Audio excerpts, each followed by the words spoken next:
Declaro um ambiente espiritual, um ambiente profético, um ambiente apostólico estabelecido aqui, em nome de Jesus.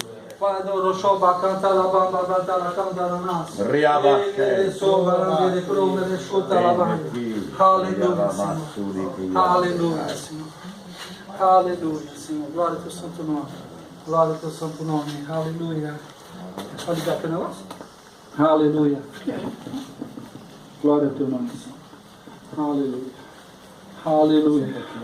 Nosso Deus é um Deus de ambientes. Pode dar microfone, pode dar microfone. Ou tá com 2 mics, isso é bom. Isso ajuda bastante. Às vezes eu passo o mic para cá, legal. Isso é bom. Glória a Deus. Obrigado. Aleluia. Deixa ele fechado. Não tem microfone? Não. Tudo bem, se não somente passa o outro. Nosso Deus, Ele é um Deus de ambiente. Amém. Né? Em volta dele, anjos, querubins, serafins proclamam: Santo, Santo, Santo, Santo é o Senhor dos Exércitos. Santo. E antigamente eu ficava pensando, por que eles ficavam repetindo isso? Santo, Santo, Santo. Eu pensava assim, deveria enjoar, né? Tem que mudar um pouco essa música, Santo, Santo, Santo. Depois eu fui entender que nesse exato momento, o nosso Deus, Ele não acabou de construir, Ele é um Deus construtor, Ele está sempre construindo novas coisas. E os atos de Deus, as maravilhas de Deus, os anjos olham para a criação de Deus e dizem uns aos outros: Ele é santo, é santo, é santo, é santo. É separado de tudo, nada se compara a Ele, é santo. É com um espanto que eles falam. Não é um simples decorar, uma coisa religiosa. Não, mas é uma expressão mesmo. É santo, santo, santo é o Senhor dos Exércitos. Porque a criação dele não parou. Às vezes a gente pensa que ele fez o que fez, agora ele está sentado lá. Não, ele nesse exato momento ele está criando mundos, ele está criando, porque ele é um Deus de criação constante. Está criando coisas que nem nossos olhos não viram, nossos ouvidos não ouviram, nem subiu ao nosso coração. Eu acho interessante esse versículo, não é que nem desceu, é que nem subiu. Por que não subiu? Porque as coisas de Deus estão no Espírito Santo de Deus, e o Espírito Santo de Deus habita dentro de nós aqui. Aqueles que passaram pela experiência do novo nascimento, que deixaram que o sangue de Jesus te lavasse os seus pecados, e teve uma experiência de uma regeneração, o Espírito Santo passou a habitar dentro do nosso espírito. Aí então a revelação sobe para o nosso coração, não desce, porque o céu não está lá, o céu está aqui. O céu está aqui. Glória a Deus. O céu está aqui, não está lá. A religião te ensina que ele está lá, não, está aqui. A terra prometida é aqui. Eteu, Filisteu, os inimigos, são os inimigos da nossa alma, estão aqui. Aqui é a terra prometida. Quando você conquista essa terra, você se torna um herdeiro de Deus. Quando nós dominamos sobre os heteus, jebuseus, os nossos problemas, os problemas do eu, dentro de nós.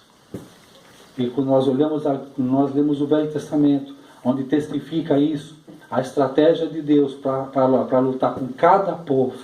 E quando você entende o nome, vai buscar na raiz, né, o significado de cada nome, você vai ver quanta característica humana está envolvida ali. E que o nosso livro, o livro do nosso Abba, do nosso Pai, é um livro de tecnologias divinas. Quando nós entendemos, quando nós saímos do âmbito da religiosidade, entramos no profético e no apostólico, e nós entendemos os mecanismos que estão aí. Aí a resposta para a medicina, aí a resposta para a arquitetura, aí a resposta para o advogado, aí a resposta para o empresário, aí a resposta para tudo e para todos. Então, quando nós entramos nessa atmosfera, nós podemos ter acesso à grandiosidade da sabedoria de Deus. Uma coisa assim que me chama muita atenção, cada um de nós tem uma experiência pessoal com Abba. A minha experiência com Abba é sabedoria.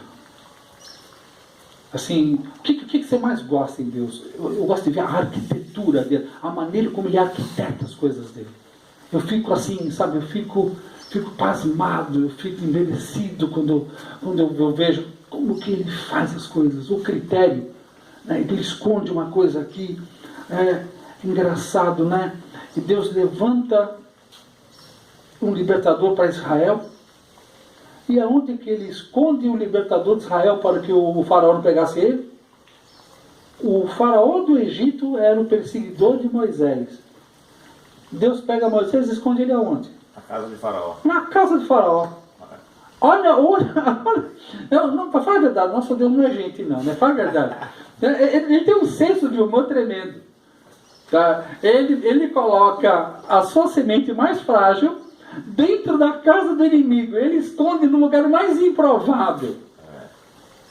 Os tesouros mais maravilhosos de Deus estão nos lugares mais improváveis.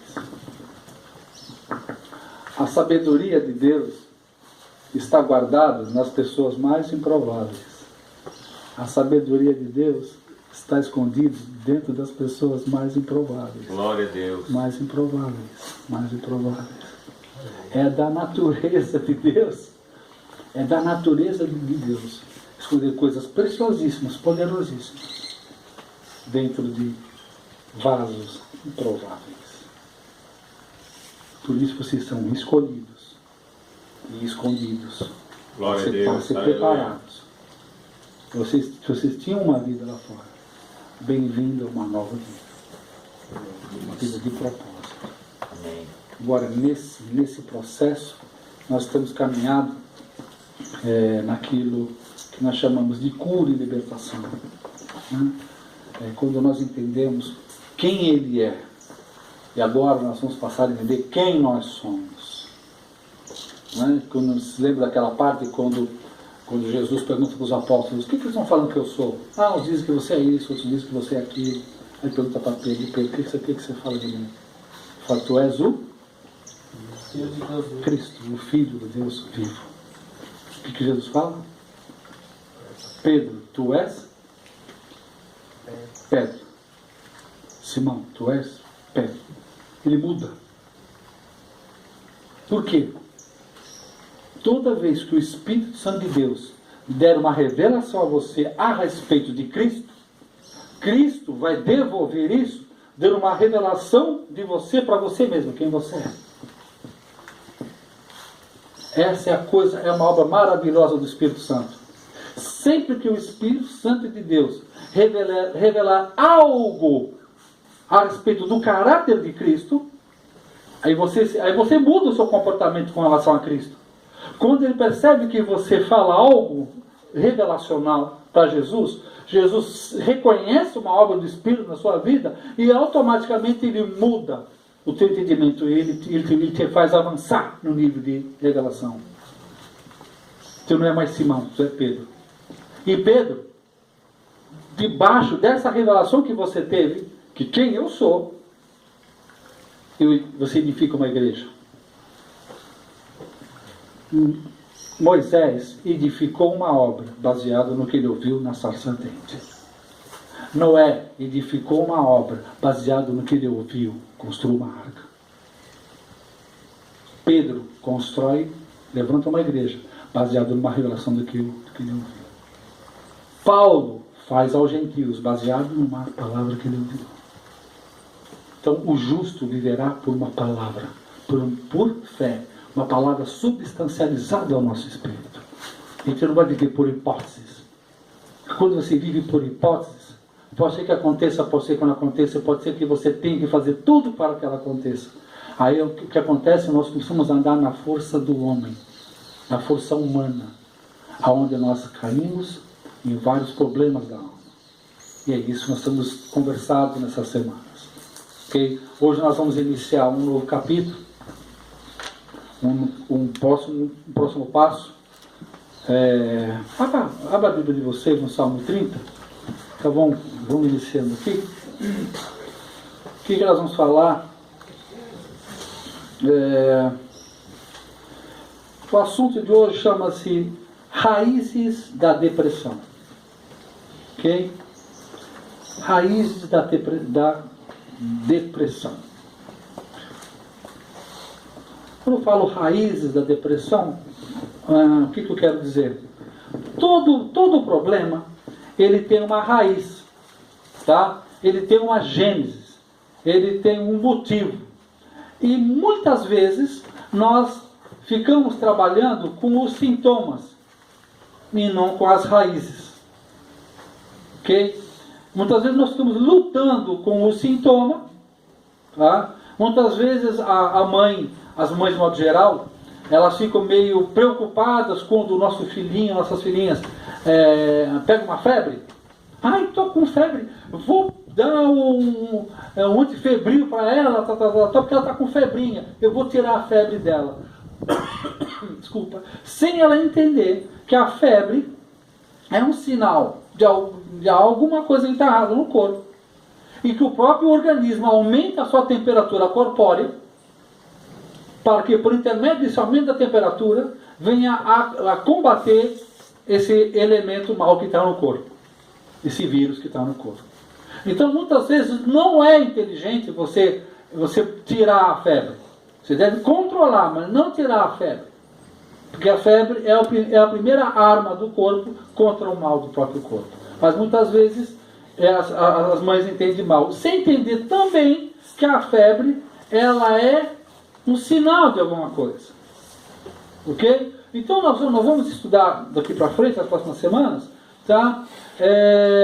Os sinais, algumas estruturas, algumas raízes. Por quê? Quando nós falamos em depressão, na verdade nós estamos falando de vários problemas. Vamos colocar assim, como cada um dos problemas fosse uma raiz. E essas raízes, elas se interlaçam.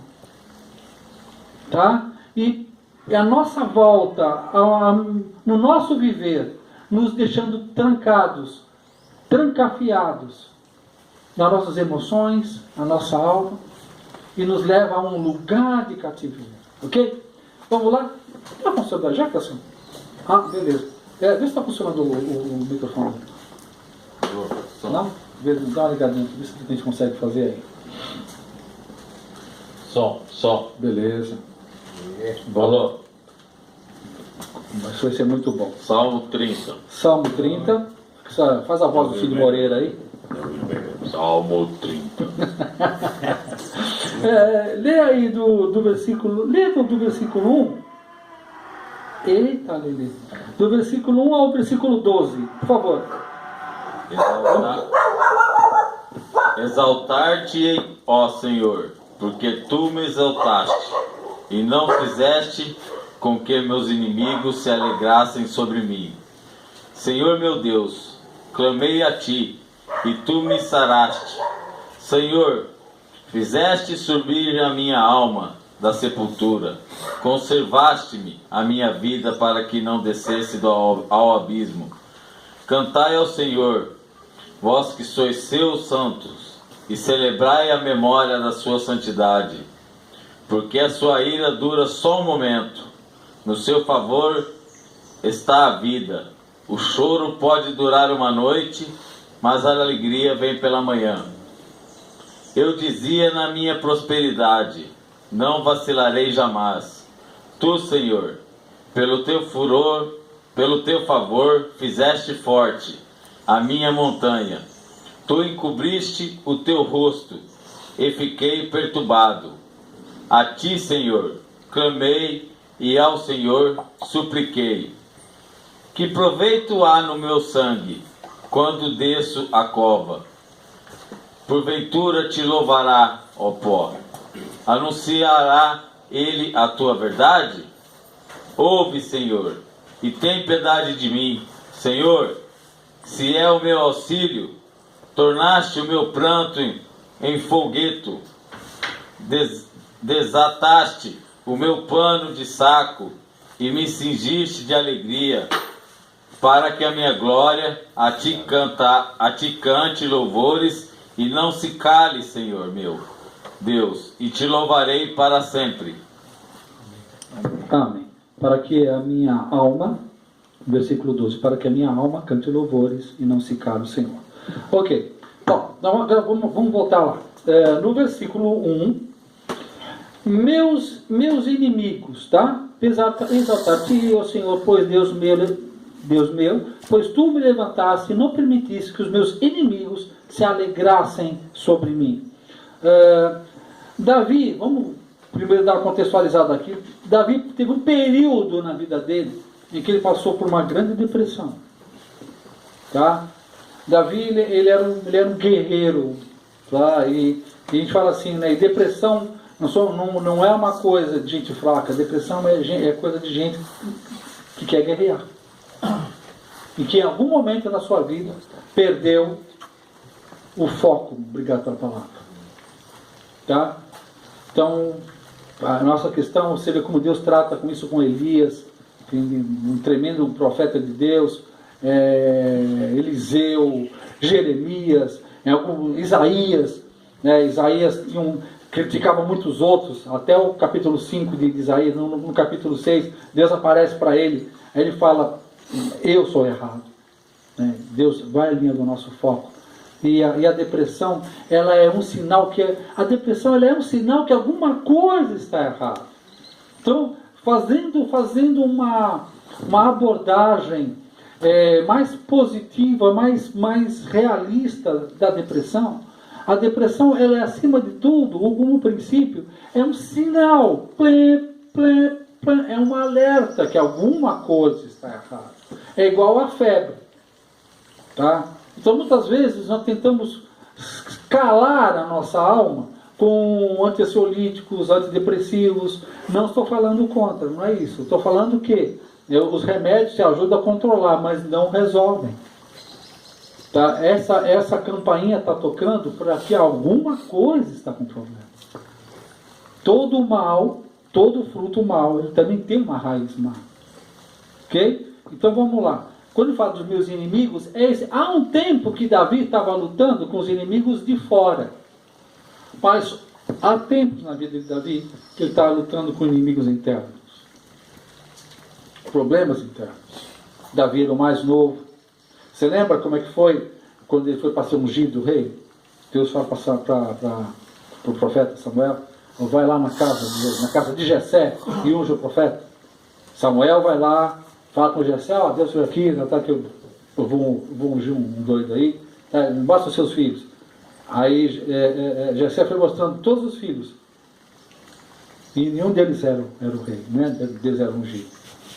O próprio profeta fala, não tem mais ninguém, que não era esse ali. Aí fala, tem um moleque lá que está tomando conta dos carros lá na porta da igreja.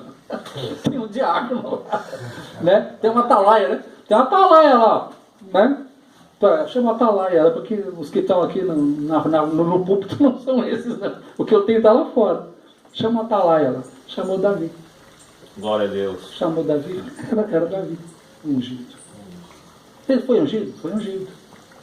Foi perseguido? Também foi. Né? também foi rechaçado? Foi. Passou por inveja? Muita. Negação da família? Bastante. Negação da esposa? Você lembra? Quando ele está trazendo a arca, que ele tira a roupa, começa a dançar na presença da arca, Mical, sua esposa, o ridiculariza.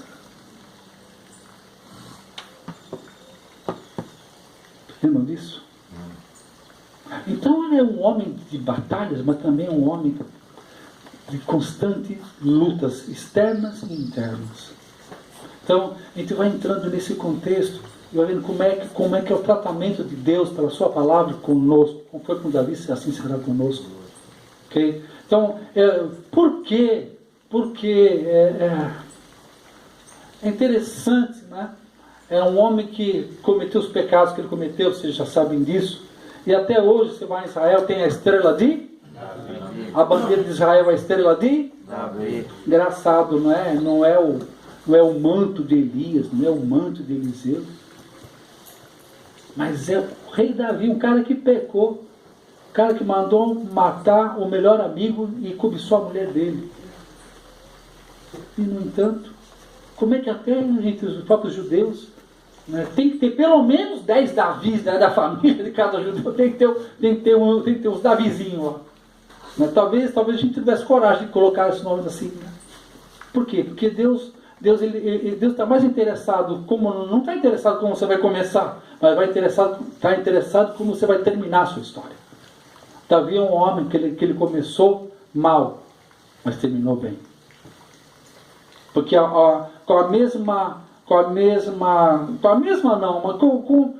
com a impetuosidade com que ele fazia as coisas, também com a mesma impetuosidade ele se arrependia. Quando caía a ficha dele, ele, pá, pequei. Ele não se desculpava. Ele não apresentava motivos para a sua falha. E muitas vezes nós fazemos isso. Davi entendia e se prostrava uma vez. E, irmão, Pois não.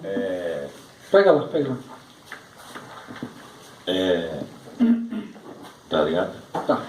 Não, é o que veio em mente. Davi começou mal e terminou bem. E Salomão começou muito bem e terminou mal. Né? Perfeitamente. Começou falando com Deus orientando ele aos 15 anos e por final morreu. Sim.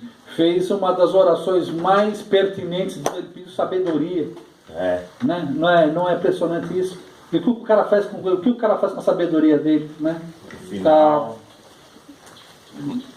Você quer falar também? Pode falar aí, depois passar. E o interessante de Davi, depois que ele pecava, ele poupava o pecado dele do povo dele, né? Ele assumia só para si.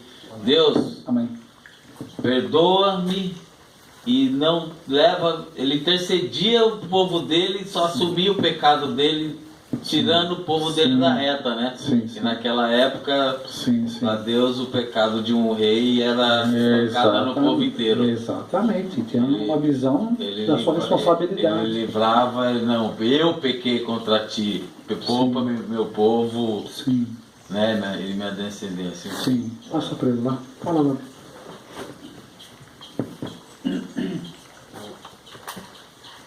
Então, boa tarde, sou Miguel. Então, cara, isso é engraçado que quando fala de Davi, né, essa briga interna, né, essa briga dentro de si, ocasionou comigo também, né, porque quando eu conheci o Evangelho, né, quando eu logo fui batizado, eu tive um fervor, né, eu tive sabe, o amor, né, aquele amor, o primeiro amor, né, primogênito, né, aquele primeiro fogo, aquela primeira vontade, aquela primeira, sabe, e tudo isso daí,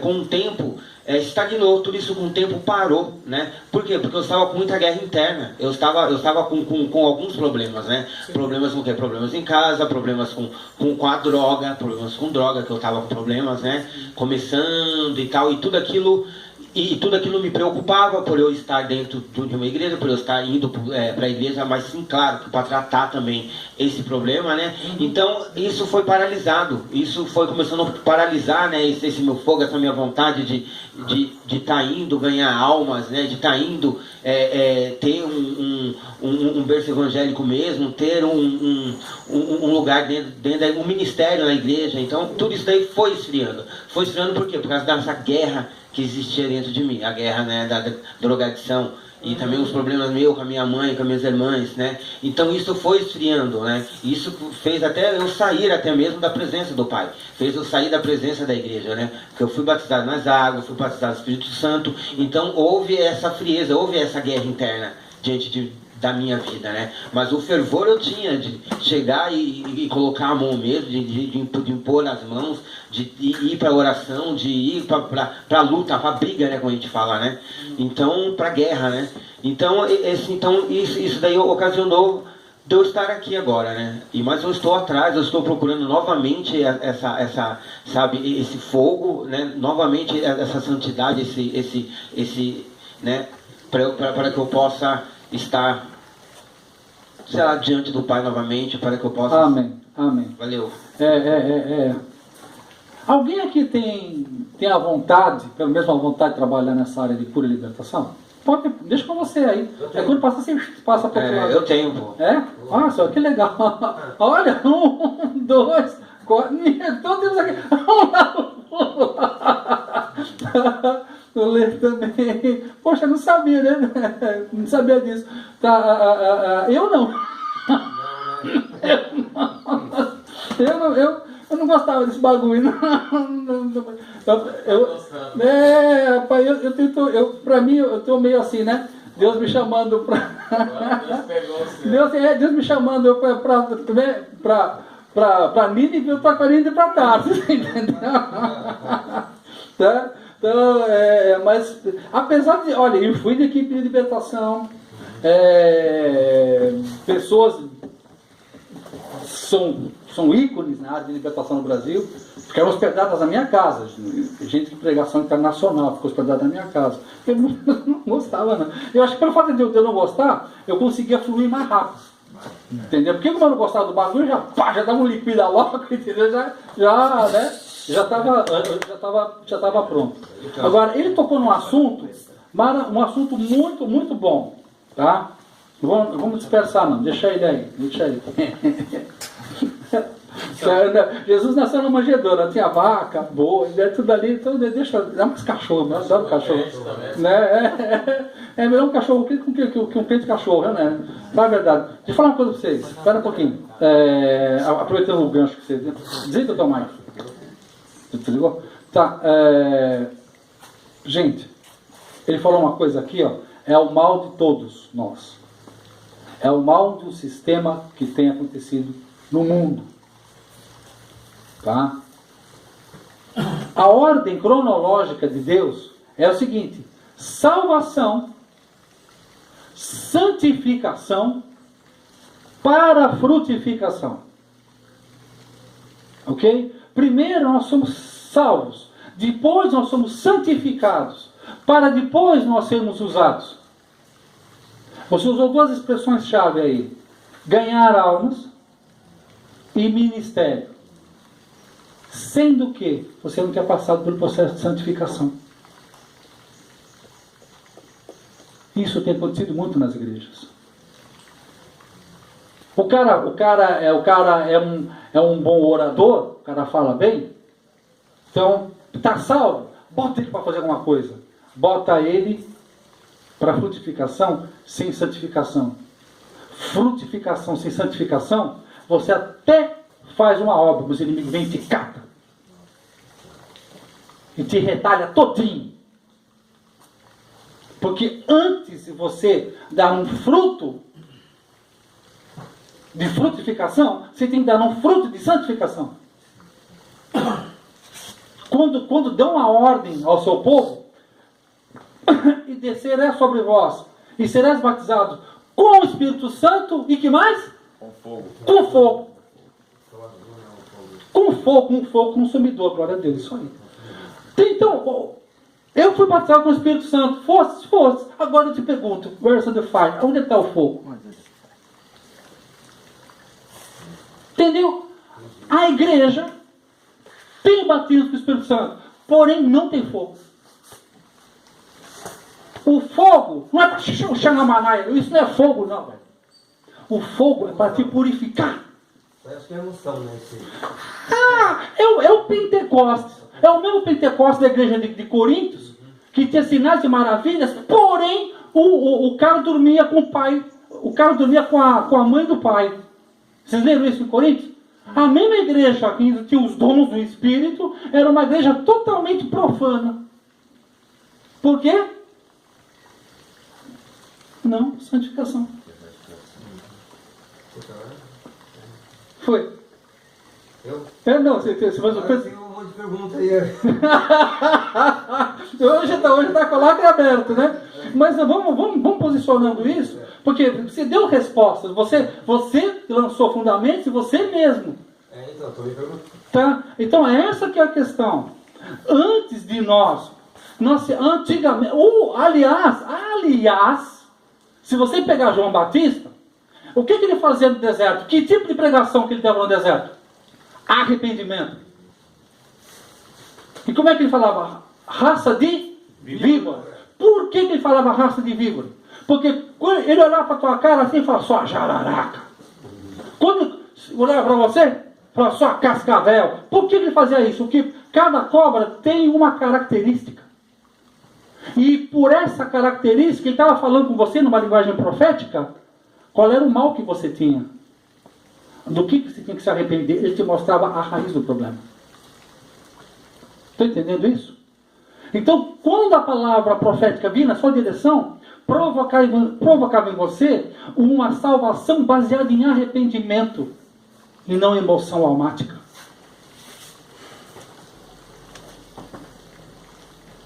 Eu falei uma vez para vocês aqui que eu fui convidado para pregar numa igreja e eu não sabia o que pregar. Eu acho que ia pregar dos ministeriais, ia pregar unção. Eles falaram, prega o novo nascimento. Eu falei, pregar novo nascimento na igreja do cara? Não.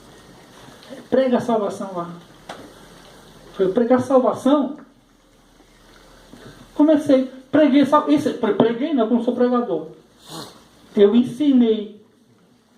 João 13, havia entre os fariseus um homem chamado Nicodemos. Este de noite foi ter com Jesus e lhe disse, Rabi, sabemos que és mestre da parte de Deus. Comecei a explicar. Expliquei a palavra, precisa nascer de novo. E se nascer de novo, tem uma palavra no grego.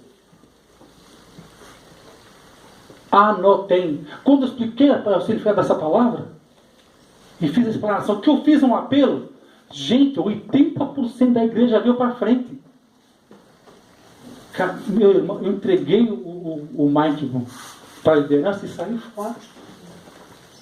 80% das pessoas que estavam na igreja não eram nascidas de novo.